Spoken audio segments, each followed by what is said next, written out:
Sa ngalan samahan, ug sa Anak, ug sa Espiritu Santo. Amen. Amahan namo nga naa sa mga langit, pagdaygon ang imong ngalan. Umabot ka namo ang imong gingharian.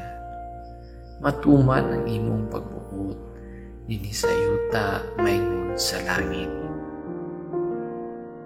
Ang kalanon namo sa matag adlaw, ihatag ka namo karong adlaw. Ug pasayloa kami sa among mga sala, ingon nga nagapasaylo kami sa mga nakasala kanamo.